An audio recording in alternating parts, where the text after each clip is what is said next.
Hello, welcome to Hollywood Crime Scene. I'm Rachel Fisher. Hi, this is Desi Jedeikin.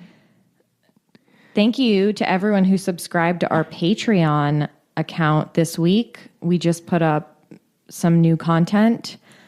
That's patreon.com/Hollywood Crime Scene. And we'd like to give a shout out to everyone who subscribed this week. We had Mackenzie, Rory, MN, Jesse, Marnie, Imogen, Carolyn, Timothy, Alexis, Marcia, Mish, Justin, Lauren, Ellen, Elizabeth, Catherine, Tennessee, Lauren, Future Primitive Past, Joey, Miss V, and Paige. Thank you all so much. You really help support the show, and you're not just doing it for nothing. Like I said, we have like at least 200 episodes of additional content that you don't have access to on the free feed. And you also have our main episodes and our mini episodes that are available ad-free. If you hate listening to advertisements, go join our Patreon for $5 a month. You get all that content plus the ad-free episodes. Yeah. Was that a good plug? Very good. I'm laughing because you really look like a mess. I'm sorry. I mean, you don't look bad, but your hair is like kind of like falling down. It's just really funny. You look like you just like went through like a hurricane or something. Like your tank top sleeve was or strap was falling down, and then you were like doing the Patreon. It's like, okay, Calm it's okay. down. Everything's gonna be okay, Rachel. See? Your Patreon dollars can help pay for me to get proper hair care. I mean, your hair looks fine. It's just like you literally look like you've been cleaning all day or something. I Like have. you're like a mom who's like had it up to here. I have been cleaning all day. Okay. First of all, I need to make a correction. So Desi's correction corner. Last week, I accidentally said Helmut Lang when I meant Helmut Newton. You did? I did. So thank you for the correction, people. I actually knew that. And for some reason, my dumb brain still fucked me over and said the wrong name. You're thinking that was like the designer. No, it was the photographer. I meant the photographer. I know, but I said Helmut Lang, the designer. Right. So some people pointed it out to me, so thank you. But no thank you to the person who acted like I committed an actual murder for making this mistake. If you don't know, this is the flagship podcast of the Dumb Bitch Network. We make mistakes sometimes. It's okay because none of our mistakes cause irreparable harm to anyone. We fuck up names sometimes or dates or get something wrong. It's no big deal. If this is one of your particular pet peeves, that's on you. Not the show. No one's here to hurt you, and everyone is not here to cater to your little pet peeves. I don't get that luxury. No one does. So thank you so much, babes. That's my correction corner. I just think it's funny when someone makes that mistake and someone is literally acting like genocide has happened. Right. It's like, yeah, I'm sure a lot of people fuck up those two names. Like, well, they're two fashion guys named Helmut. Helmut is a very unusual name. But the funny thing is, in my head, I knew what it was and I still said the wrong name. Do you know how that happens? Of course. Look, it's happened to me too. We've gotten a lot of corrections on this show, and we appreciate the corrections, but what we don't appreciate is acting like we just killed your dog. Yeah, it's just, I mean, it's funny because it's like, come on. Like, I hope that person was joking. Otherwise, they must have steam coming out of their ears a lot. A lot. Anyway, back to Janice Dickinson. We are back. Part 2, Janice Dickinson. Once again, I used her memoir, No Lifeguard on Duty, which is a very fun read. And it's 100% factual in every way, I'm sure. We are at a real turning point for Janice Dickinson as things head into the 80s. Just a slight recap. Janice's mentor, agency owner, and former model Wilhelmina has just unexpectedly died of lung cancer at the age of 40. The model wars are in full force. And Studio 54 has just been busted by the feds, and Janice is a huge regular. So she's still flying high, though, literally and figuratively. Nothing can keep her down at this moment. She even has a little bit of a success as a photographer. She's starting to get into fashion photography. When Peter Beard, another artist and photographer, sees her pics and loves them, He is someone who also discovered Iman because he is like, he photographs all over the world and discovered her.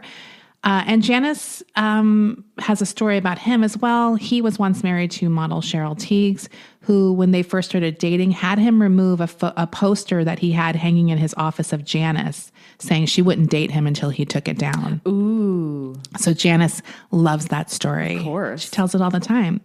So he helps her get her photos hanging in Bloomingdale's. I don't quite know for what. So that's a big deal for her. She goes there and looks at them, which is kind of cute.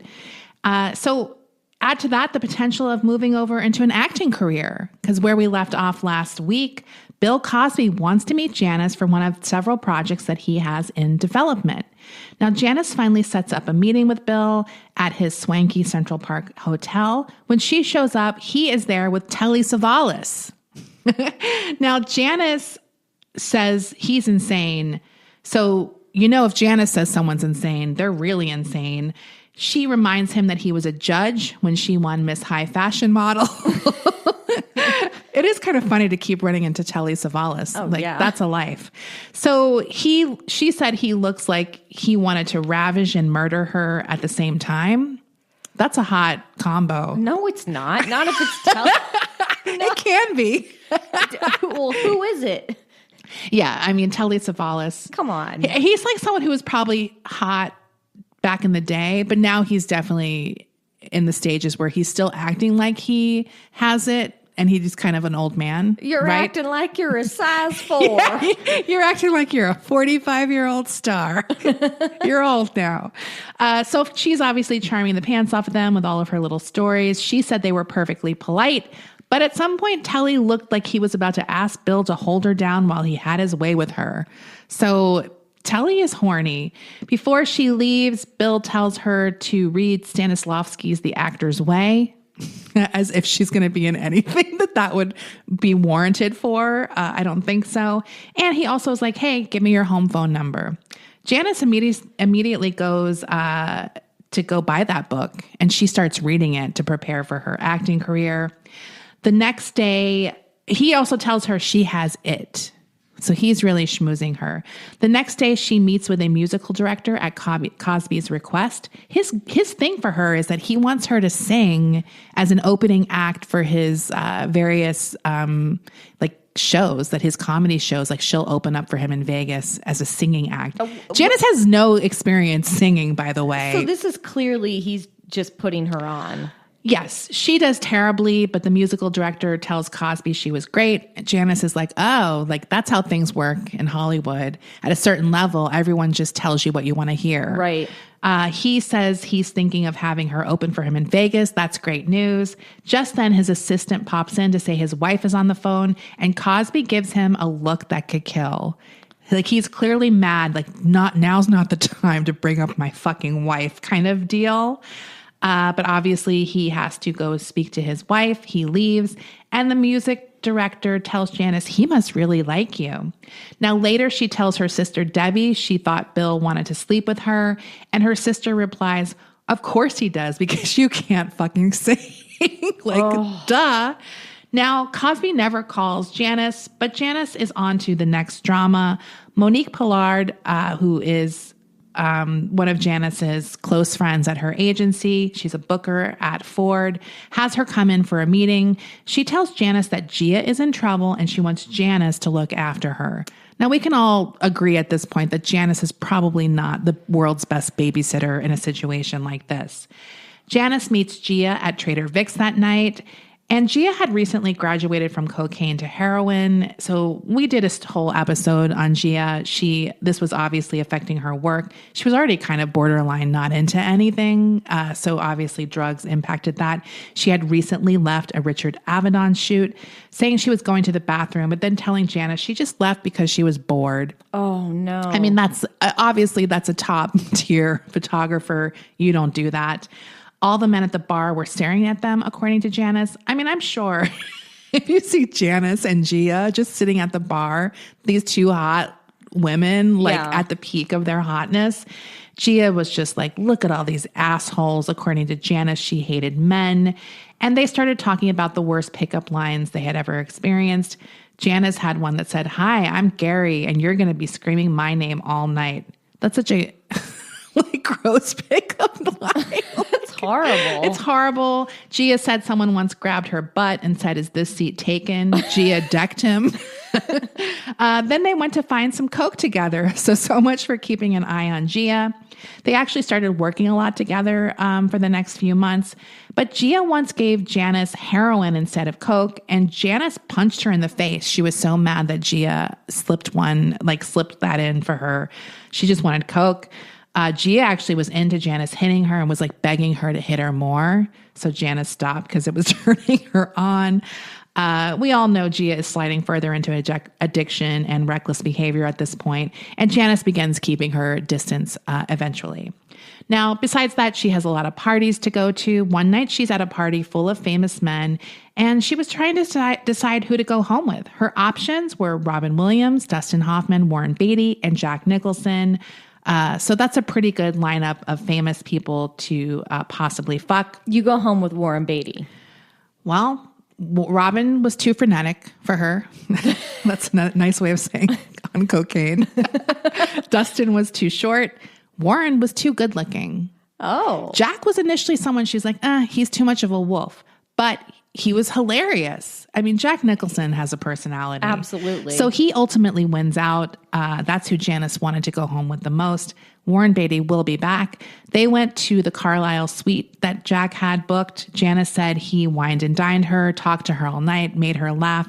He was okay in bed, but the next morning he pissed her off. While she was getting ready to leave for her shoot, he said to her, don't tell anyone you let a star come inside of you. Wait.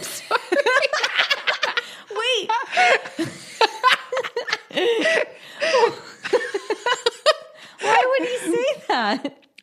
I have no idea. Like, was there some kind of unwritten rule? Is that an unwritten celebrity rule? Like you can't jizz in a model? Or like you're not, maybe it was just his way of saying, don't say we fucked. Don't tell anyone. Because he is with Angelica Houston at this time. Too. Okay. So, but if he didn't, but still, I was like, is that his, as long as he didn't jizz, it wasn't cheating. I guess so. I have no idea. It's so that pissed her off. She said, I hate to come and go. But then she got out of there. She arrives on set. Everyone knew she left the party with Jack Nicholson, so they wanted to know what happened. And Janice said, yes, I've spent all night fucking Jack Nicholson. Now, if you don't mind, can we get to work? Which is definitely a baller thing to get to say to everybody. Okay, can everyone move on? It's not that interesting. Yeah, seriously. Now, Jack keeps calling Janice, but she does eventually feel bad because she has met his longtime girlfriend, Angelica Houston, several times. Angelica Houston was a model for a lot of times in the 70s and maybe into the 80s. So she also was like, I don't need another daddy thing. Like, I need to get past that phase. Well, she doesn't. But another famous who was interested in Janice, a famous person. Yeah, a famous. Steven Spielberg. He wants her to audition for Raiders of the Lost Ark. No way. She doesn't even remember. She said that we spoke when I was drunk. So I don't really remember the conversation or what happened. And she described this period as the beginning of her blackout drunk period. So another man calling Janice nonstop is John Casablancas. He really wants her over at Elite, and he tries to make things very enticing for her. One thing is Monique Pollard has recently left Ford to go to Elite. So that's her big connection at Ford, or the person she likes at Ford. She still harbors a lot of resentment towards Eileen Ford, so she agrees to meet John. She said she'd move over if he agreed to a 5% commission rather than what she was paying at Ford, which I think could be upwards of 15 to 20%. I'm not sure. 5% is very low. He says she's crazy. But she's like, well, having me here will be a big win for you because a lot of people want to go where I am. He eventually agrees. And she calls Eileen Ford right there in John's office. She tells Eileen's assistant to get Eileen on the phone, and it's big lip Janice who wants to speak to her. So Eileen does get on the phone. She tells her, I'm leaving and I never liked you. I don't like you and I never liked you. The only good thing about Ford was Monique, and now she's gone too. So I don't know what the hell I'm waiting for, and I'm leaving. she hangs up the phone and John is immediately like, you're crazy. So that's how that relationship starts. So Janice said she no longer had Eileen Ford to kick around, and she needed someone to kick around. So she calls up Warren Beatty, who finally agrees to meet her. Now, she drags him along for a while, refusing to sleep with him, which of course makes him want her even more. They do finally fuck. She says Warren is great in bed. He knew where everything was and how to work it. According to Janice, they saw each other for the next 8 months. She also is like, well, he had a lot of experience, which is true. Yeah. He fucked everyone. So soon, they saw each other for 8 months. Soon after their breakup, Janice is in LA for work and ends up at the Roxy with her pal, the owner of the Roxy, Lou Adler. Of course, that night she ends up dancing on the floor with some hot guy who at some point she realizes in her drunken, drugged haze is Mick Jagger. Oh my God. Now he tries to get her out of the Roxy to take her to his room back at the Sunset Marquis. She refuses because she has to work the next morning. But when she returns to her room at the Beverly Hills after the shoot the following day, it is filled with pink roses and a card that Mick sent inviting her to his concert that night. So he's like, a limo will be there to pick you up at 7. She calls Patty Hansen, who is dating Keith Richards at the time, to see what the deal was. She knows he's dating Jerry Hall. Patty Hansen is like, yeah, but they're not married. So, you do you. Like, she goes to the hotel entrance waiting for her limo, and she runs into Jack Nicholson and Angelica Houston. Oh, God. Angelica introduces her to Jack. Like, have you met Jack Nicholson? Yeah, I've had his cum in me. Yeah, Janice said she felt like saying, oh, yeah, we've met before, and then we fucked all night. But she keeps it, low-key, acts like she's meeting him for the first time. In the book, Janice apologizes to Angelica Houston as if Angelica's reading the book. I'm sorry. She's like, Angelica, if you're reading this, I'm so sorry. It's like, I love the idea that Angelica Houston is like reading this book with like bated breath, getting all the juicy gossip.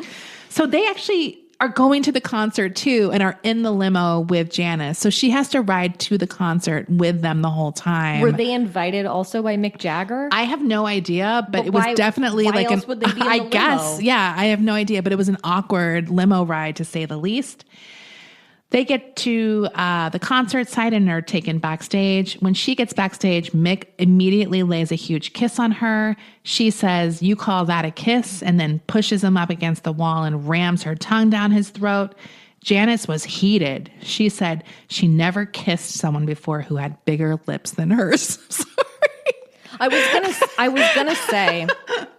gonna say Janice has a very big mouth, but Mick Jagger might have her beat. Yeah, so that was very hot for her. Of course, after the show, they fucked all night. Janice said she felt like she had been through war. This is how hard she got fucked. You know how you get fucked so hard you get your period? She got her period the next morning. I feel like that's a thing, right? Of course. Where it's like, it's kind of common anyway, but it's like, it helps it get out a little sooner. It primes the pump. It's kind of like how people will fuck when they really want to go into labor. Yes. The same is true if you want to get your period, it's coming. Just fuck someone. Yeah. So she said that he kind of bails that morning, and she thinks it's because she got her period. He's like, he wanted a girl who wasn't bleeding. So he like went on to someone else for that week. Come on. Or something. I don't know. But they do fuck around for the next 6 months. He's her new daddy temporarily, while he's still with Jerry Hall as well. I don't know what their arrangement is, but I'm guessing Jerry Hall probably gave him a lot of hall passes. Don't you think? Although maybe she was kind of like, really? Another model? Like, can you at least just fuck groupies or something? Like, I'm sure she probably didn't like that it was like another model. Now, Janice claims that he once told her, I love you. You're built just like a little boy. What? Which Janice said, you sick fuck. Now, she tells this story like about 6 different men that said that say they like her little boy body. She's like, what's going on with men in these industries? I have no idea what that means, or was that like a thing that people were into? I have no idea. But she tells this story a lot about numerous. I don't even think she has a little boy body. That's what I don't get. Like, she's not small, first of all. She's 5'10", so she's not like a model who's like on the smaller side. Like Gia was kind of small. She's not like huge boobs back then. She gets like a boob job later on, but like, I don't think of her as a boy body. I have no idea why. She loves this story though. So through all this, she becomes very close friends with Keith Richards. Keith Richards also tries to help her with this singing career. It's like, I'm not even including all these singing stuff because it seems like completely drug-fueled stupidity. Like they're like, let's get a recording studio and nothing comes of it. But they become close during this period. She's good friends with Patty Hansen. Nothing happens with Keith Richards. But through this friendship, she is invited to go to a taping of Saturday Night Live when they were musical guests on the show. So she's hanging out backstage with Bill Murray, Dan Aykroyd, John Belushi, who she is friendly with. He invites her to drive to Memphis that night to go with him and dance on Elvis's grave. John Belushi does. Yes. He invites her. He invites Janice to drive to Memphis after the taping. And like fuck on Elvis's grave. Dance on Elvis's grave. I mean, maybe. She declines initially, and he says, you'd go if Mick Jagger asked you to go. So Janice is kind of like, she agrees to it kind of to prove a point. Honestly, I'd say no, I don't want to drive to Memphis right now. If John Belushi asked you, I mean, I might do it. Is this pre or post getting sober? Because pre getting sober, I definitely would. Well, it's in like 1981, so okay. It's definitely pre-sober. It's pre-birth. I'm saying me. That's what I mean. Yeah. I mean, yeah. I'm typically someone who wouldn't like things like that, but under the right circumstances, maybe I would agree to it. Also, I would probably be like, we're not going to get that far. This is like in the moment for John Belushi, probably, right? It's not going to happen. One time at 9:00 at night, I drove from Palm Springs with a 8-ball of cocaine up to San Francisco. Yeah, it can happen. That was like, I was like, hey, Ashley, want to drive to San Francisco? This is the type of thing for me where it's like, you have to get me in the exact right mood and moment. Yeah. Like something like where I would do something like that. But most of the time, I'm not going to do anything that causes me discomfort at all. Because I'd be like, well, where are we going to stay? Where are we going to get food? Like, where are we going to like, I need to get money, like all of this kind of stuff. I was real uncomfortable by 7 a.m. Yeah. And we were stuck in gridlock traffic in Gilroy. Ugh. Well, first they had to go rent a car at Rent-A-Wreck. Then he also was like, well, and I have to stop in Atlantic City first too. So it was like everything started, it's like all these other things kept popping up. So they get in their Rent-A-Wreck. They're drinking and smoking pot in the car while they drive, of course. And they start having deep conversations. She basically tells John her whole life story during these hours they are driving to Rent-A-Wreck and to Atlantic City. They really relate. At some point, he talks about how he feels like he is two different people sometimes, a more grounded person, while at the same time, this emotional train wreck. Janice is in agreement with that. She's like, yeah, I feel like there's two Janices sometimes too. And John says, yes, and I'm going to fuck both of them tonight. Ooh, now that's a hot line. I thought so too. I definitely did. Because it's like, I like you fucking crazy. Well, because he also was like, playing the sad sack guy. Right. With like, you do it for Mick Jagger. But ultimately he has game too that he keeps hidden under this depressed comic type thing. That's a good line. Yeah, it's a good line. So first in Atlantic City, he is going there to visit comic Frank Gorshin, who played the Riddler on Batman, the Batman show from the 60s. And John is a huge celebrity at this time. So they're like walking through this Atlantic City casino and being mobbed by fans. Like he's a big deal. He tries to give Janice her due, telling people, this is Janice Dickinson. She fucks Mick Jagger. They end up getting too wasted to drive to Memphis. So they drive back to New York City. They're not too wasted to drive back to New York City. It was a great night, according to Janice. And he actually inspires her to dump Mick Jagger, finally, who has been treating her like shit and just like this, like she's nothing but a hassle and nuisance. John immediately said, tell him I'm available. I'll do anything to fuck him. I'll even squeal like a pig, a reference to Deliverance. So that's the last time she sees John. And a few months later, on March 5th, 1982, he is dead from an overdose at the Chateau Marmont. We're going to take a quick break. We'll be right back.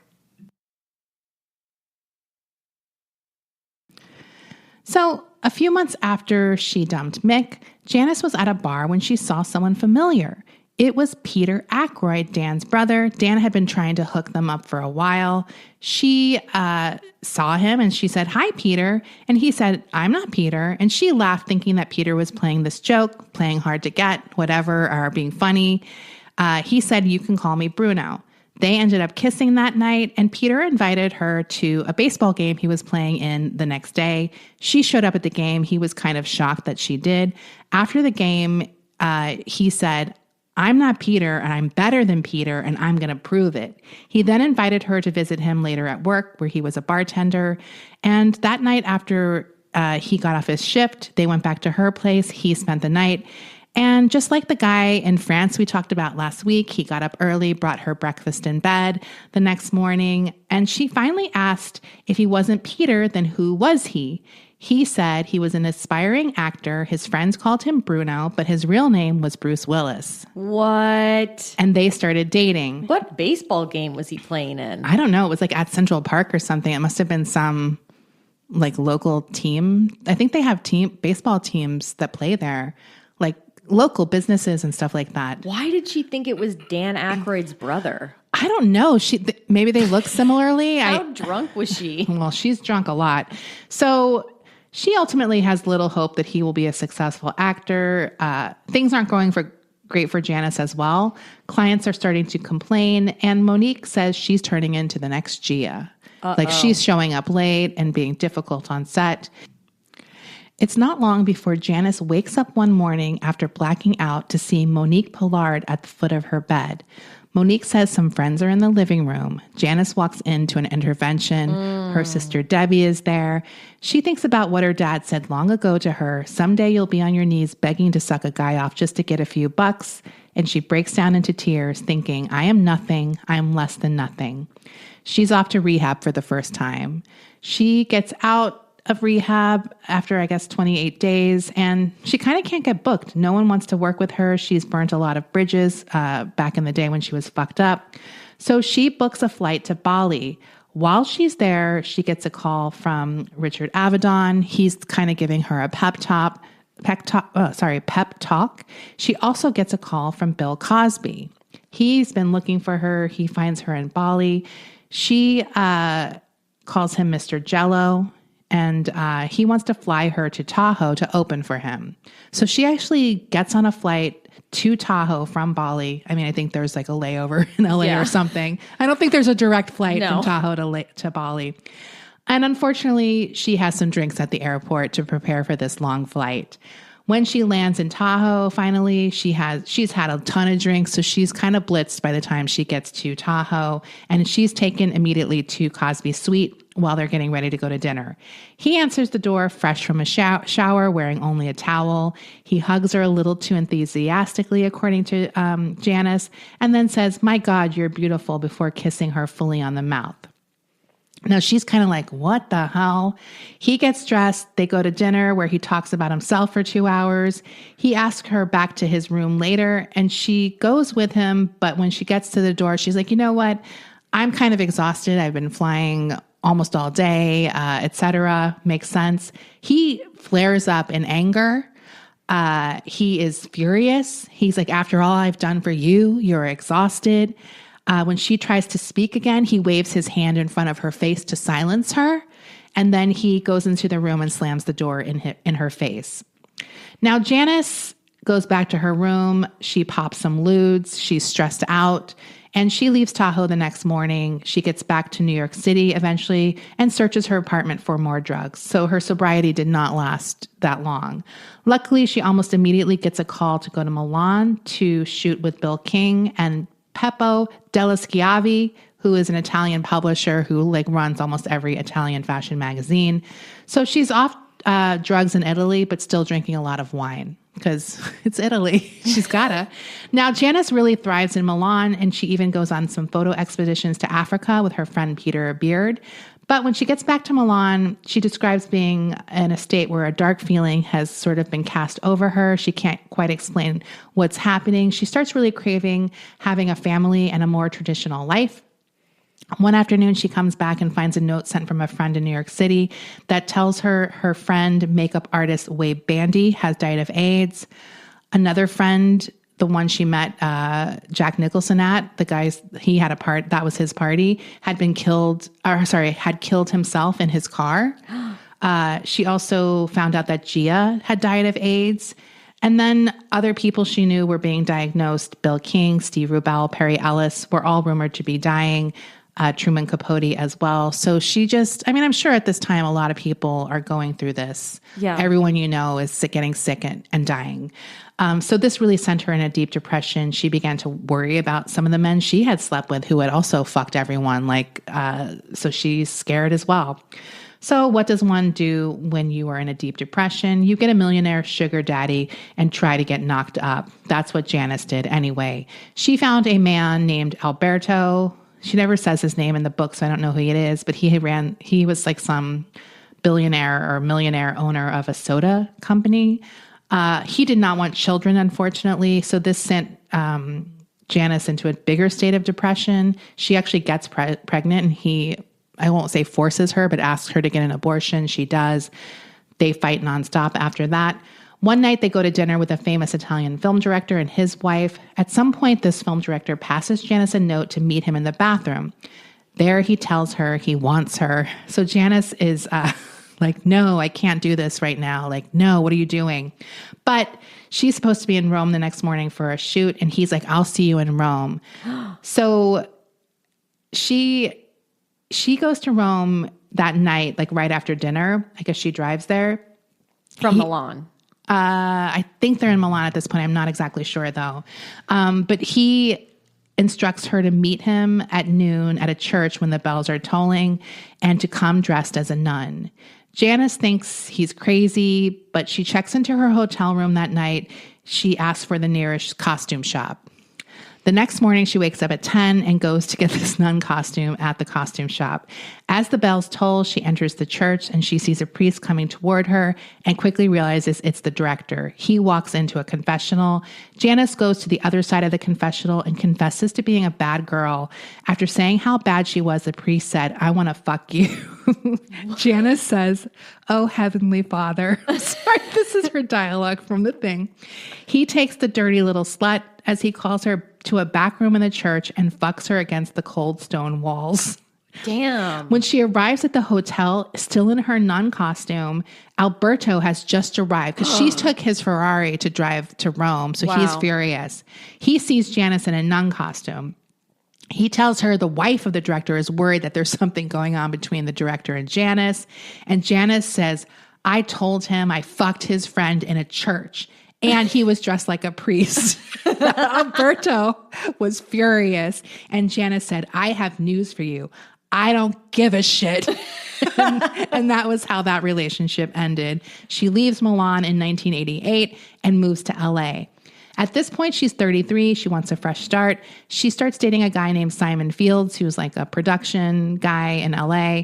And 4 months later, she's pregnant. They have a baby boy named Nathan, and they get married. Janice finally got her trad wife life. Oh. Do you think that works out? It does not. 6 months later, she gets pregnant again, but Simon doesn't want the baby, and Janice has another abortion. But she wanted the baby. So this leads to a lot of resentment on Janice's part regarding Simon. She also missed her pregnancy tits, and that's when she gets to treat herself with a boob job, getting some nice C cups. Janice's photography career also starts taking off. One day she is shooting Naomi Campbell in the Buff when a dude shows up looking for her. Janice didn't initially recognize him, but it turned out it was Sylvester Stallone. Now, she starts laughing, according to Janice, at how short he was. That's why she didn't recognize him. I don't think he's that short, but I guess people think he's maybe massive just because of what he does. But he was sort of like, what are you laughing at? And demanding to see Naomi. she's like, why don't you pose for me while you're waiting for Naomi? And what? Was Sylvester Stallone the one who started the rumor about Richard Gere and the gerbil in his ass? Oh, I mean, you did that episode. I know I did, but I can't remember. It sounds vaguely familiar, though. Something about Richard Gere got mustard on his suit or something. Yeah. I mean, Sylvester Stallone seems annoying, like, to me. I don't like him. I'm so sorry. Continue. So she gets him to pose for her. At some point while he's posing, he shoves his hand down his pants, and Janice says, anything interesting down there? And he says, something you'd like. Bam, ham, slam. What? And then she says, it looks like a dead rat. So he says he's just resting, then walks over and kisses Janice, and she says, yum. And makes her smell his hand. Yeah. Soon after, he asked her to dinner, and she says, I'm married. And he's like, so? So soon after, Janice invites Sly and Naomi over for dinner. When Naomi leaves the room, Sylvester says his dead rat was feeling a little twitchy. That's so gross. Yeah. She said she thought Naomi was taking care of that dead rat. And he's like, you're the real deal. And she says, you're weird. And she moves on. Besides, she's off to North Carolina. Her husband, Simon, is going there to film his first big production, the Teenage Mutant Ninja Turtle movie. So while they're there, she's there with her young baby. Her parents actually visit her there, and it is a complete disaster. I'm not going to go into all the details, but her dad is a piece of shit and mean as ever. And he's now suffering from Alzheimer's disease. So he's like a really monstrous person who has no accountability. Not that he ever did. He actually ends up dying in North Carolina. Janice hopes that his death might bring her some relief, but it doesn't. When she gets back to LA, she goes into therapy, vowing to take it seriously this time. She also gets a prescription for Ativan, and that works great. Oh, yeah. She loves Ativan. And she quickly realizes that she wasn't going to therapy to explore her feelings or get better, but because she was getting prescriptions, and now she's getting one for lithium. So she's no longer fucking her husband. She begins to worry the drugs are affecting her sex drive. Then she shows up for a photo shoot, and upon arrival, she sees a half-naked Liam Neeson. She said her little flower didn't just tingle, it rocked. Yeah. So she was just not horny for her husband. She still had those feelings. He heard she was a photographer and offered to let her take pics of him. Now she's trying to get into photography, so a celebrity pictorial obviously is a great thing. I gotta say, there was an America's Next Top Model episode where Janice Dickinson took photos of the girls, and I really feel like just learning from these past two episodes how much she did photography. She made it seem, I feel like she downplayed that she was a photographer on that show. I don't think she ever felt very confident or got, you know what I mean? Like, yeah, I don't know. I think it's kind of like how you feel weird sometimes saying you're a writer, or like you know what I mean? Like, yeah, I don't know why. I just thought that was odd. But it seemed, at least just from watching that episode I'm referring to, that it seemed like she downplayed her achievements as a photographer. Not that she was like known primarily for that. No, but she definitely was trying. So they go the next weekend to Malibu together to shoot. And at some point, he peels his pants off mid-shoot, and Janice said an Evian bottle popped out because he has a big dick. Liam Neeson? Oh, yeah. He's famously huge. You've seen it? I don't think I've seen it, but whenever you look up big celeb dicks, he's on there. He's always on it. So she said she's like, I'm speechless. She turned down seeing him again. And that night she went home to try to fuck her husband, but he wasn't in the mood. So she went to her good friends, Randy and Evie Quaid's house. No. Now she shows up looking hot, and Randy's like, this is a great case for adultery, but they don't do anything ever because it's Randy Quaid. Can you imagine fucking Randy Quaid and his wife? So while she's there, she had already taken numerous drugs that day. Randy starts making vodka drinks. She wakes up in Cedars. Uh-oh. She blacked out. Simon is there demanding she go to rehab. Instead, she goes to the Beverly Hills Hotel, takes Klonopin. She actually has Klonopin delivered, which I don't know how you get that. And she invites Liam Neeson over, who fucks her lights out, according to her. This is the perks of being rich and famous. Is instead of going to rehab, you check into the Beverly Hills Hotel. Yeah.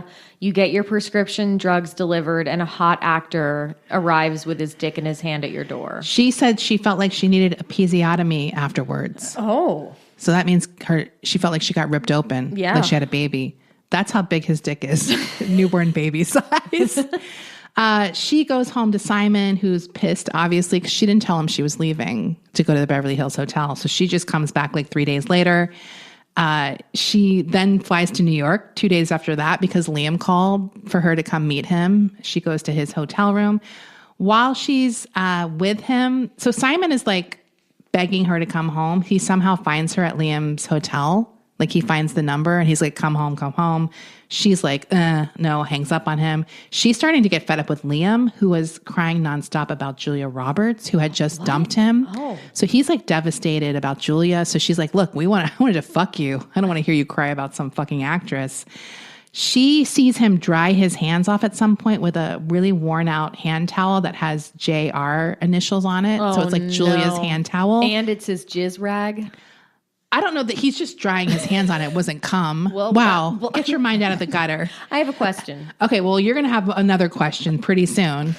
If you fucked Liam Neeson, meaning like if one were to fuck Liam Neeson, would you have to ask him to do a sexy version of the Taken speech? Ooh. Like, I have a particular set of skills. Yeah, and I'm of going to course. use them on you Which right ones, now. baby? I would demand the speech. I would fuck him.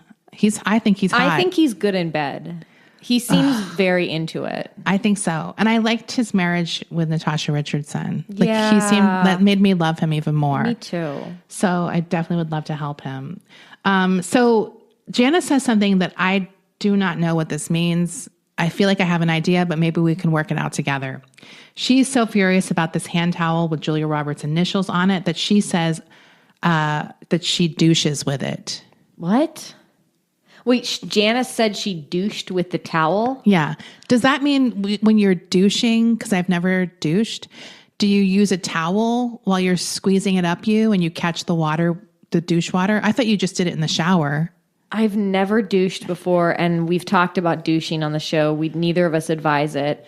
I have no idea what she's talking about. Maybe she means that she rolled it up into a ball and like stuck it up her pussy. I was also kind of like, was there so many tears from him crying into it that I have no idea what it means. So if you know what she means, please write us in. If you actually know. If you actually know, we don't need speculate. guesses. Give me a true. We've already speculated. I read the paragraph and she's like, "What else would you do?" What I did, I douched with it. It's like, okay, Janice, you go into a lot of details in this book. Don't leave me hanging on this one. Like, I really want to call her.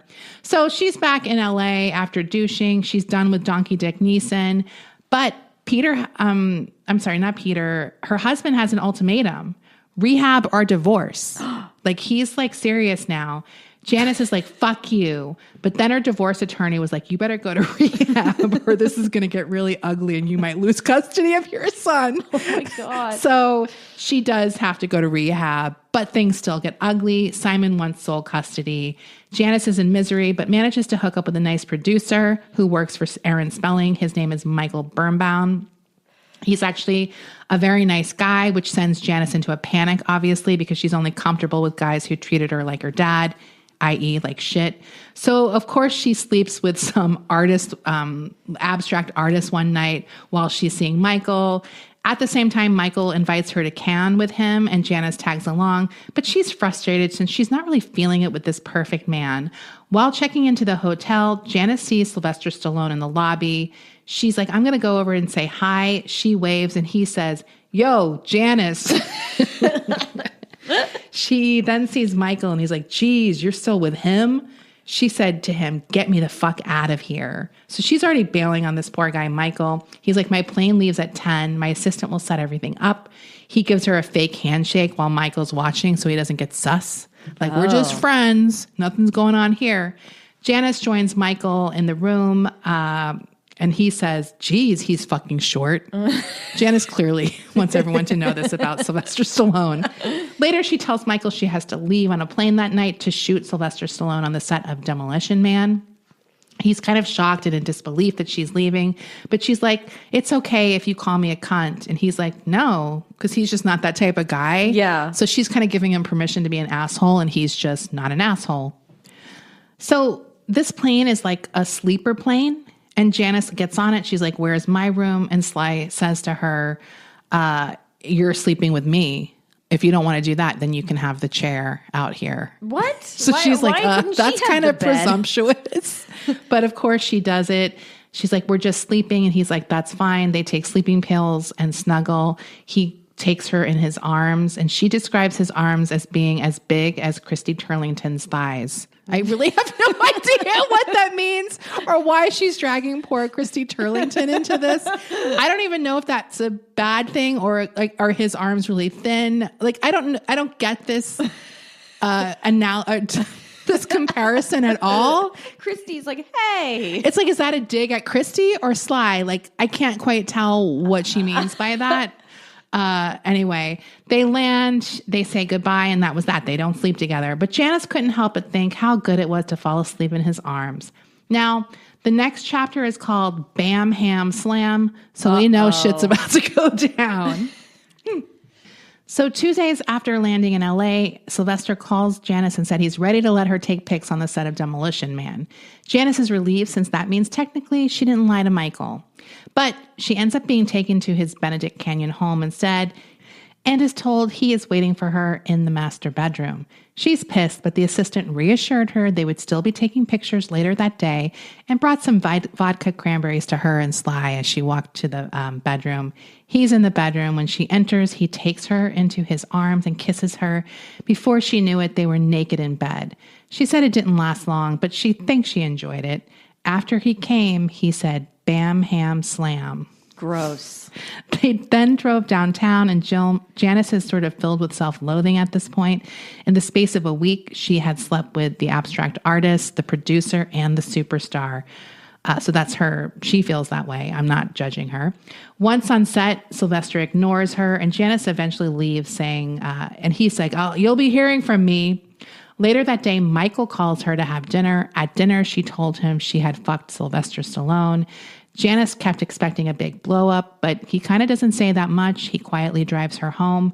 When they get to her door, she said, "Aren't you going to say something?" And he responds to her by saying, "I'm in love with you. I don't know what you want me to say. I'm just can't believe that you had to go and do this to us."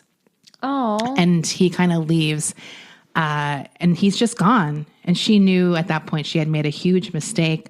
Sylvester also wasn't calling her. So she's kind of like, what the fuck have I done? Like, right. I got rid of this good guy for what? So weeks passed, no call from Sylvester. Also no period. Uh-oh. Janice is pregnant. So she has no idea who the father was. If you remember just a few seconds ago, I said she fucked 3 guys in a space of 1 week. So technically any of them could be the dad, but she's pretty convinced it's Sylvester. Finally, her phone rings. When she picks up, it's a man saying, "Yo, I miss you." It's Sylvester, Romantic. If you didn't guess. She goes over to his house immediately and they fuck for a few hours this time, which is much better according to Janice. Afterward, once again, he says, "Bam, ham, slam." If a guy said that to me twice. ever, come on. How do you go back to that? Unless they're being funny, which I don't think he is. I think that's like his catchphrase after he fucks. After he says it this time, though, Janice says, "I'm pregnant." And he's like, "You're what?" He was like, "How do you know it's not Birnbaum's?" And Janice admitted she didn't really know, but she felt sure it was his. According to Janice, Sylvester was a real mensch about it. He kind of took care of her immediately as if it was his kid. He didn't even mention his girlfriend, Jennifer Flavin, to her anymore. That's what a good guy he is. Wait a minute. He had a girlfriend? That's who he marries. So that's who, I think they're still married to this girl. Oh my God. So they were dating at the time, and he was fucking Janice on the side. And I guess that was a point of contention. And now he's like, okay, I'm not even going to bring up my girlfriend just because, just to keep things stable. He starts introducing her to his friends. They're spending a lot of time together. And he didn't like, though, the pregnancy when it began to show. He asked Janice, when Janice was like, why? He said to her, hey, when a kid goes to the pet store, who is he going to want to take home with him? The mama dog or the puppies? She's like, you're not a kid. He's like, every man's a kid on the inside. That's the problem with men. He then said he'd give her $1 million to get rid of the baby. Okay, first of all, there are lots of men who like fucking pregnant women. Or older women, too. And older yeah. women. No, he's disgusting. Yeah. So Janice is like, no. And he's like, what if the baby's not mine? And Janice is like, it's a she. He's like, $1 million is a lot of money. She's keeping the baby, though. Now, they take a private jet to Miami together. He is shooting The Specialist. This gets them a lot of tabloid attention when they arrive in Miami. Even Friends start selling them out and selling stories to the National Enquirer about this relationship. And part of the reason it's news is because he is publicly with that girl, Jennifer. Right. So this is a big tabloid story. He actually gets to the hospital 5 minutes after the daughter is born. He arrives. He's beside himself with joy. He's holding the baby. He's like, I hope she's mine. She's initially going to name the baby Diva. But he refuses, and they settle on the name Savannah. So they take the baby back to Janice's place, and Sly immediately is like, well, now we're going to get you back into shape. Janice is like, that's your biggest concern? He's like, no, my biggest concern is I still wonder if she's mine. This guy. So he commences his plan to turn the mama dog back into a puppy. That's his words. That's his plan. So he also schedules a DNA lab test. They actually come and draw blood from the baby right as Janice is off to Paris to do a show for Versace. So as they're walking out, this baby gets blood drawn. He eventually joins them in Paris at the show. And afterwards, when Janice is basking in the glow of this sort of little comeback she had, there's a lot of applause for her. She walked in Versace at this point? Yeah. Good for her. So, I mean, this is still the 90s, the early 90s, but I guess. For a model, she's older. Definitely. But they're old friends. So I think that was part of it. Right. Yeah. So while she's backstage enjoying this moment, he comes back and he's like, hey, the baby isn't mine. Congrats to Michael. He then says, we had a nice little run, but it's over now. So he dumps her backstage immediately after finding out the baby's not hers. He says, yeah, the baby's not yours. He says, you say good things about me, I'll say good things about you. So, and then he leaves. Janice said she felt like she was kicked in the chest. Like she is like stunned this is a lot of information to receive. Yeah. So at this point, she doesn't know what to do. She has not spoken to Michael. So she has the artist take the DNA test to see if to kind of eliminate him. He is eliminated. So Michael is the father, which was kind of what she wanted. But then she decides she's not going to tell Michael because she doesn't want to go through another custody battle. Like she's still in this custody battle with her first husband, Simon. So she gets on some new drugs and is eventually set up with a new guy. His name is Albert Gersten. He is a club owner. They go out to dinner one night, and then they go to a club he owns called The Gate. Do you know this club? Mm-mm. I mean, it's from the 90s, so who knows? It's not there anymore. Janice described it as kind of sleazy, and while they were there, it was a night Shannon Doherty broke a beer bottle on her boyfriend's head. What a great night to be there. She said it was pretty fun. She's like, that was entertaining. Now, Albert is a really wild guy. He pursues Janice hardcore. He says he loves her. He'll adopt Savannah and give them the best life ever. But Albert also has a mean drunk side. He drinks and parties a lot. He's kind of an older guy, but he's still partying hard. Janice herself at this time is taking lots of pills and drinking again, so they obviously have some huge drunken brawls. When she goes to her shrink for another refill next time, he actually refuses and gives her a real verbal beatdown. Like he puts her in her place hard. She doesn't like it. She storms out of there and she's like, there's other shrinks in this town. She threatens him. It's 4 p.m. when she leaves. She's furious, so she decides she's going to hit all the best bars in town. While driving home, finally at 3 a.m., she gets pulled over. Uh-oh. She actually slurs, did I do something wrong, officer? I thought she was going to say, did I do that? No. So But that would have been cute. Yeah. She fails her sobriety test, obviously, and she is taken to the Beverly Hills jail. 2 weeks later, Albert proposes. So it's a whirlwind of highs and lows for Janice. Sly actually finally calls her to say, why the fuck are you marrying that loser? On the day of their wedding, Valentine's Day 1995, he actually calls her and says he'll land a chopper on the roof to get her out of there if Janice needs it to escape this wedding. The jail? No, the wedding venue. Sly says that. Yeah, he says that. She's like, Earth to Rambo, I'm getting married. So she then drinks a lot of champagne, does some coke, and then gets up the nerve to get hitched. That's hot. She's not into Albert. And the marriage is off to a bad start. They're on their honeymoon in St. Bart's, which I'm just like, that's a place where rich people go. Always. I don't even know what that place is, except rich people love it. It's an island in the Caribbean, and rich people are obsessed with it. I've only known rich people to go to St. I don't have one friend who's been to St. Bart's. Other islands, yes.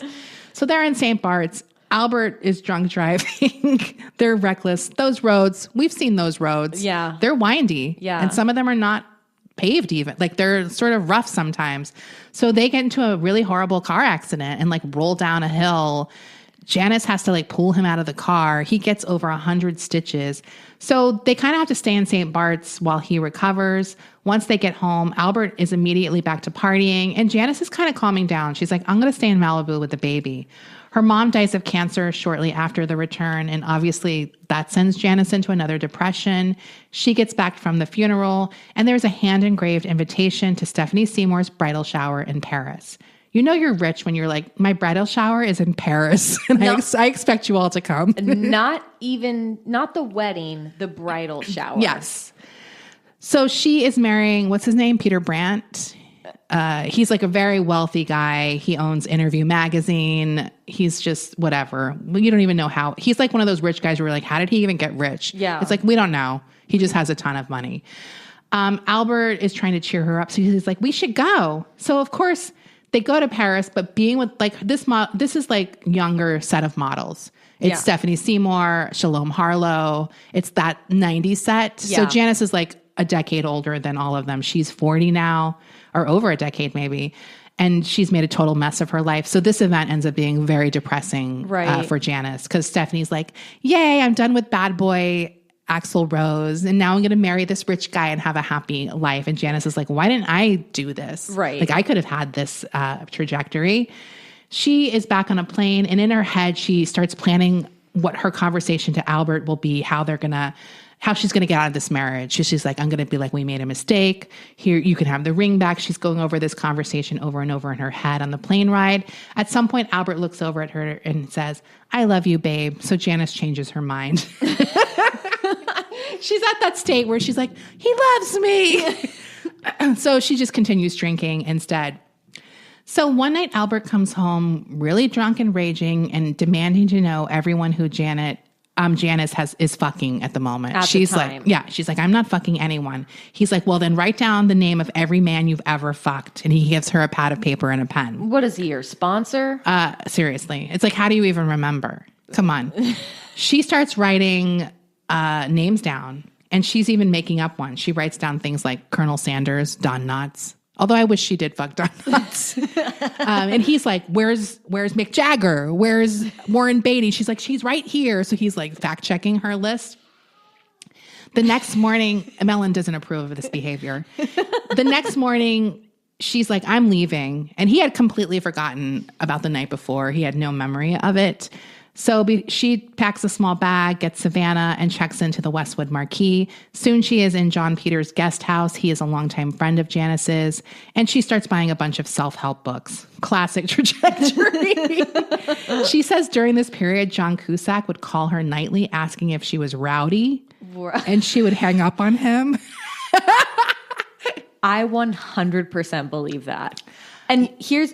not just that he called her up every night, but that he specifically said, are you rowdy? Because that seems like the kind of thing that John Cusack would say, and people would be like, what does that mean? because it's kind of quirky, but too. only he knows what it means. No, and she said he seemed maybe like he was drinking and seemed a little lonely. So she said she finally did run into him years later. They were both on a plane. And according to her, she said, well, you know, shit happens. So I think they fucked on the plane. Wow. So, I mean, she left it vague. I don't know why. Why not just tell us what happened? I want to know. She was trying to be cute. Now, she goes on a real bender at this point, and it's so bad, her friend, Tony Peck, who is Gregory's son, actually finds her wasted in her closet, just lying in her closet, drunk and on pills. He immediately takes her to what I'm assuming is an AA meeting at the Chateau Marmont. Is that a thing? I've never. Was it? I've never known a meeting to be there. Well, anyway, it's some kind of meeting where she got 12-step literature. She is hooked up with a sponsor, and she goes home and immediately pours all of the alcohol in her house down the drain. Now, she makes it all through the Christmas season without drinking, and it kind of gets better and easier every day for her. In January, her and Savannah are at the mall returning Christmas gifts when they run into Michael. She introduces Michael to Savannah, and in her head, she's screaming, "This is your daughter." But she doesn't want to make a scene there or reveal that information in that way. So they part, and Michael says, "Call me sometimes, I'm listed." So that night, she has a tiny drink for the first time. So she breaks her sobriety that night, and the cycle begins again with tiny drinks here and there. She's like, well, maybe I'll have 2 tiny drinks, that kind of thing. Then she has a real days of wine and roses spell. When she finally sobers up, she calls Michael. She asks him if he'd like to go to his daughter's 7th birthday party. So he's stunned, and he says he needs a moment. He's like, I need to call you back. I need to like process this information. Because he literally had no idea that this was his daughter. And she's 7. Yeah. So he doesn't call back immediately, and she begins drinking again. As the party approaches at the end of February, she still hadn't heard back from Michael yet. He calls the day before the party saying they need to talk. They meet up that night, and Michael says he doesn't think the party is the best place to meet Savannah, like to just show up, like I'm your dad. And Janice is kind of upset about this. She's kind of the asshole in this situation. Totally. Like, I don't know why she's mad at him about anything. Like, he's the victim here just as much as the daughter, as far as like her lying to them. Right. So the next morning, Savannah wakes up. Janice is hungover. They get ready for the party. She decides that day to give Savannah a gift that could, to be like a sober for once and for all and be this healthy mother. So she starts off by making amends with her ex, Simon. She calls Michael again to meet them for lunch, saying she wants him to have a relationship with with his daughter. He agrees to come over, but wants Savannah to be prepared for his visit. He doesn't want to just show up. He wants her to know what's happening. So Janice does this. She tells Savannah the truth. She lied. She didn't tell Michael. Michael just found out as well. He never knew about her, so he wasn't abandoning her. They make a date to meet at the Santa Monica Pier, and it's a pretty good meeting. It's awkward, obviously, but they really kind of bond. Savannah tells Michael her mom used to be a famous model. She was the original supermodel. Oh, God. That's what she has, the dialogue her daughter says in the book. That's like when somebody tweets like, wow, my 4-year-old kid. Yeah. I was like, don't bring your daughter in to validate your lie. She's like, see, my daughter says it too. Like, what does that mean?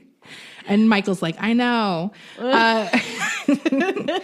When Janice asks him when he's available next to meet Savannah, Michael says, at the moment, I'm pretty much open for the rest of my life for her.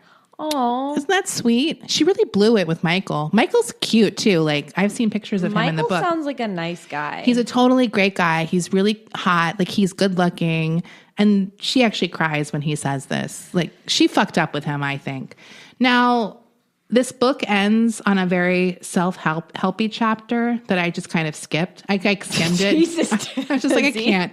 I don't want to learn any lessons from Janice at this point, because it's very like recycled, rehashed self-help stuff. So I kind of skim it. And we do have some more stuff that happened post-book though, so don't worry. Now, Tyra Banks reads Janice's memoir, and that's how she decided to hire her as a judge on her upcoming reality competition, America's Next Top Model. The book came out in 2002, and this show started in 2003.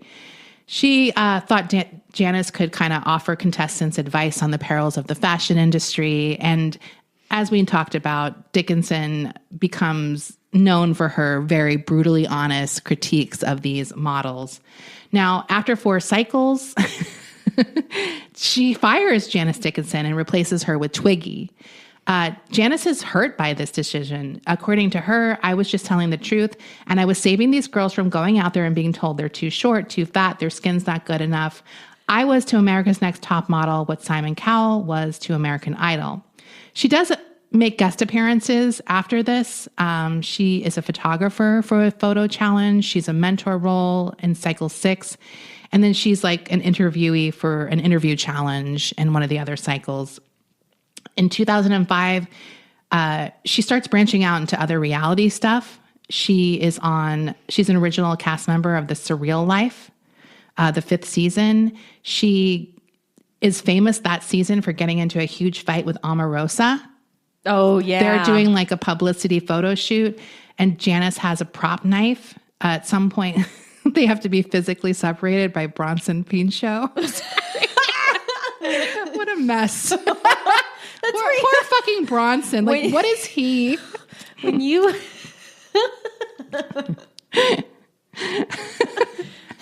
That's where you just have to reevaluate everything. I just picture him letting out the deepest sigh. Do you know what I mean? Like, I'm an actor. Like, what am I doing here with these monsters? In 2006, she starts her own show, the Janice Dickinson Modeling Agency. This is for Oxygen. This runs for 4 seasons, and it's her journey as launching this career as a modeling agent. In this show, she appears with British model Abigail Clancy, who was also, I think, a contestant on Britain's Next Top Model or something. And this also details her attempt to break into American modeling. In November, she is on the British reality show. November of 2007. She's on the British reality show, I'm a Celebrity, Get Me Out of Here. And she sets the record for the most bush tucker trials. I don't know what that is, but I'm assuming it's like a Survivor, like this, when there's 2 people at the end, right? Yeah. So she survives that 10 times. In the finale, Dickinson had gained 2nd place, and she lost to Christopher Biggins Cumming. I'm sorry. Biggins Cumming? Biggins Cumming?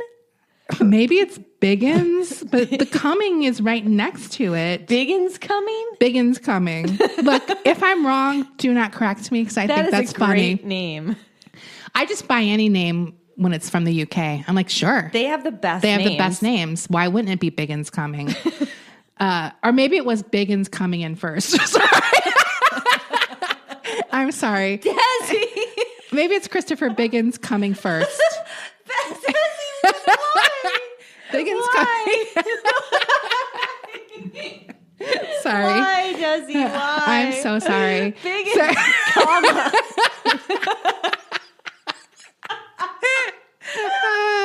Nope. See, this is a detail where it's like it's not genocide, guys. Nope. If you're a Christopher Biggins fan, don't come for me. His name is not Christopher Biggins. It's Christopher Biggins Cumming. Christopher Biggins coming first. the most British name I've ever heard in my life. Okay. Oh my God. What does he even do? Who knows? He's probably like a footballer. I'm going to get so many mean emails. People are going to be like, from the UK. He's actually the founder of the Make-A-Wish Foundation. It's like some noble thing. He was our greatest prime minister ever. Yeah. Wow. Imagine. So hold on. We need to pause. I need to know what he is. Hold on. Okay. I've pulled up his Wikipedia page. Christopher Kenneth Biggins is the son of William and Pamela Biggins. He's an English actor and television presenter. Let's see what he's famous for. I can't even read because my eyes are blurry from literal tears right now. He was on a comedy show called Whatever Happened to the Likely Lads. And look, I expect this. and another show, which if you thought that was a British title, listen to this title. Some mothers do have them. Oh. That's the name of that show. That sounds cheeky. Some mothers do have them. Well, Which was a show, a British sitcom on BBC One from the 70s. oh, so he's older. He's older, and so he was a TV show. He took place in the 7th series of I'm a Celebrity, Get Me Out of Here. He was the winner of the show. Christopher Biggin's coming, British legend. So she's not done with her reality TV domination. She's also on the 4th season of Celebrity Rehab with Dr. Drew. She even makes an appearance on Project Runway and the British reality show Celebrity Big Brother. So she's even on The Bachelor in 2020 on season 24, doing God knows what. As a guest? She's singing when they romantic dance. They have the singer. Yes. And they're like, it's like someone you never heard of. Yes. And they're like, oh my God. Right. It's like, we don't know who that guy is. And they act like they're their number one fan. It's like always like the one-on-one date. It's always like Enrique Iglesias' third cousin. Or like someone who's kind of like Gavin DeGraw. But like... Or, yeah, it's like we have the 7th runner-up from American Idol, season 17. Did you see Philip Phillips do the national anthem on Buster Posey Day? I was crying. Wait, was that recently? Yes. Because I didn't watch that game, so I didn't know. No, I watched Buster Posey Day, and they're like, and now a close friend of Buster Posey's, American Idol season, blah, blah, blah, Philip Phillips. And I laughed so hard. Wait a minute. Buster Posey is friends with Philip Phillips? Yes. They're close friends because he's from Georgia, right? Oh, yeah. Okay. And I think Philip Phillips is from Georgia, too. Disappointing. Now, in 2012, she gets engaged to Dr. Robert Gerner, Rocky. He is a psychiatrist. They eventually get married in 2016. So, as I mentioned in the first episode, what Janice writes in her memoir about Bill Cosby ends up not being true. Why are you laughing? Don't laugh now. She's still laughing. Biggin's coming. It sounds like a name, okay? That's got to be up there with Cock Industries. Like, that's one of my dumbest. Look. I can't even finish this stupid episode. I can't even finish it. I can't even. Okay. Oh my God.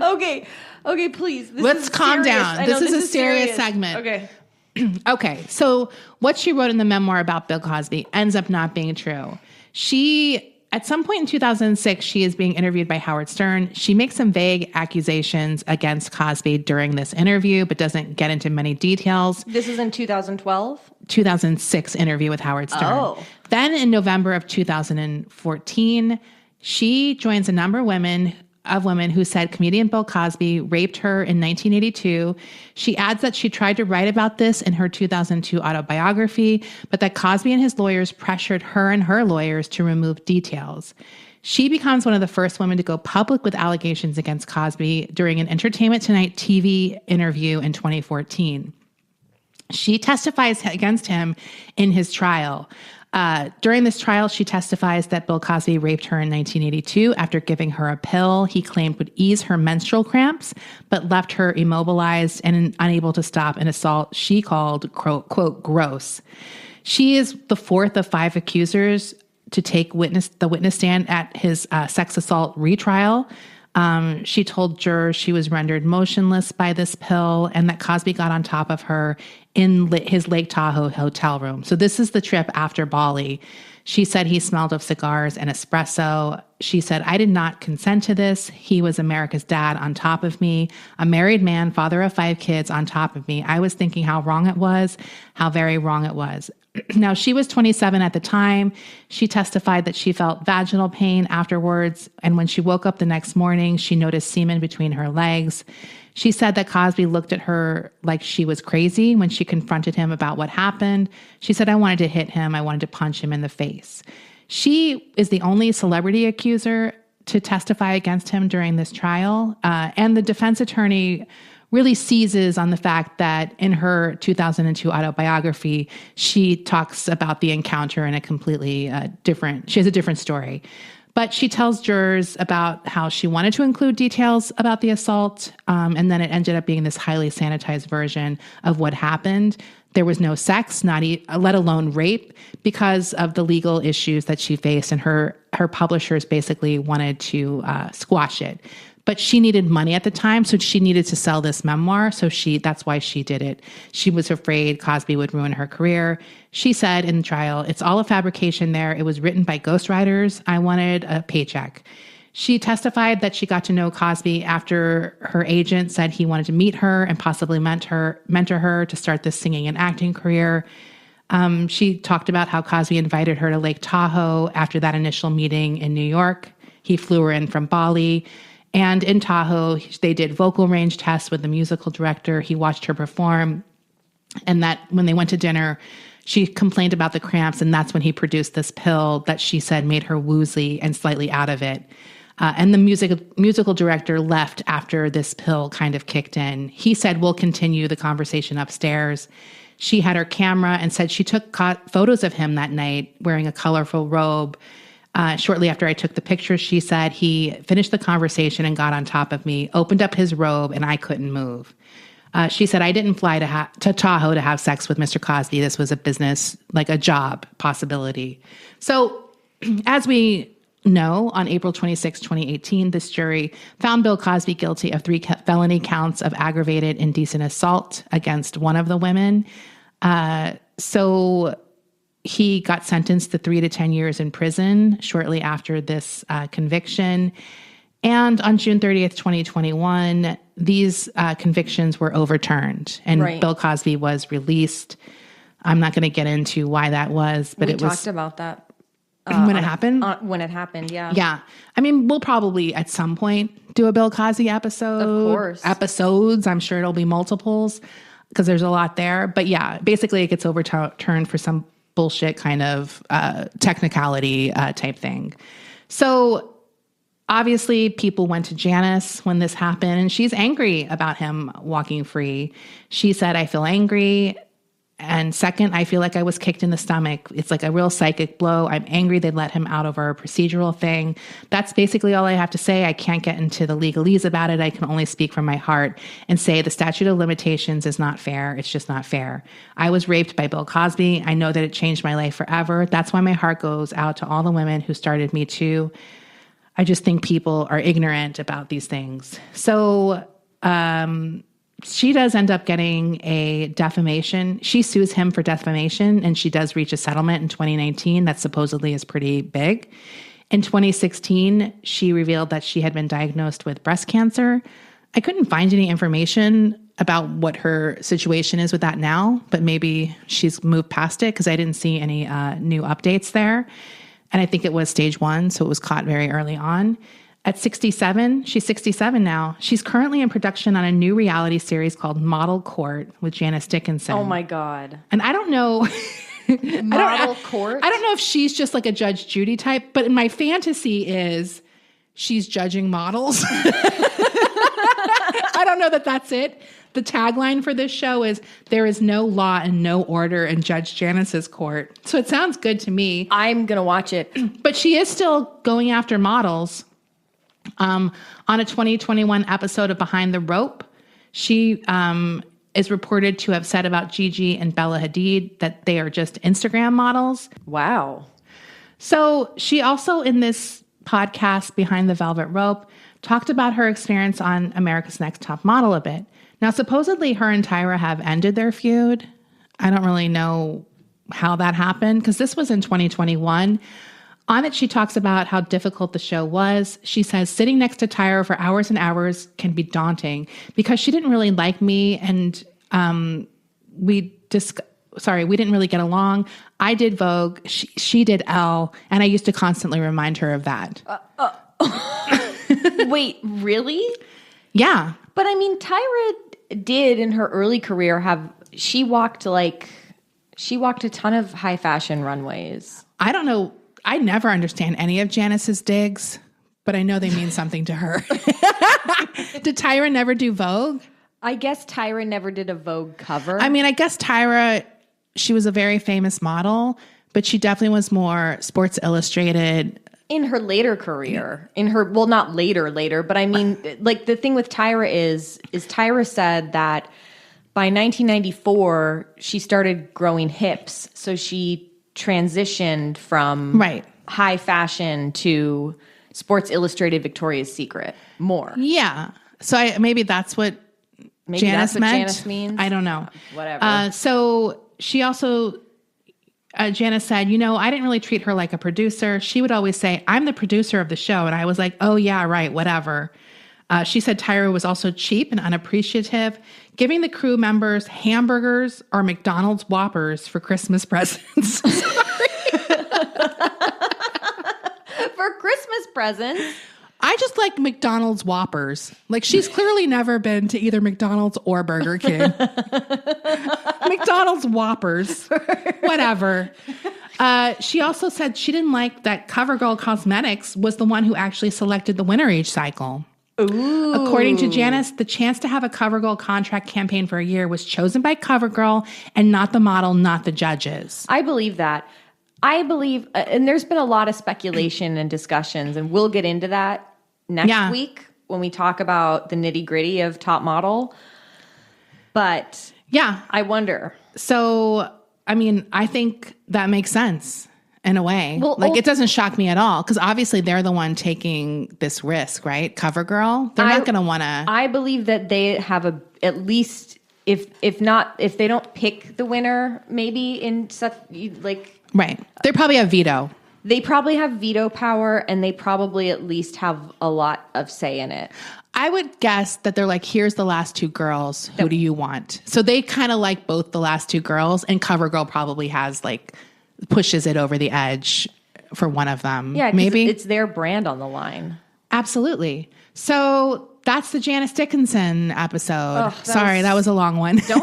Don't apologize. That was a great two-parter, Desi. I learned so many things, not just about Janice Dickinson, but about British television actors from the 70s. I'm really excited to delve into America's Next Top Model with you next week. Me too. We're going to have 2 weeks of talking about all things America's Next Top Model. We're going to deep dive into Christopher Billings coming. We're going to Billings coming. We're going to Biggins coming. Biggins coming. He's going to get his own episode now. He should get his own episode. And it won't have anything to do with crimes. It'll just be a dedication. And please, if he turned out to be some horrible person, we don't know. We don't know that. We have no knowledge of this man. We've literally just heard about him today. Yeah, and we didn't even have his name right. No, so you can't blame us. We'll have some more pics. We should put up a Instagram story of Billings coming just for fun. It's Biggins. Biggins coming. Biggins coming. Biggins coming. I like Billings coming works too. Yeah, either one's fine. Anyway, we're going to record our after show and we will see you all later this week. Bye.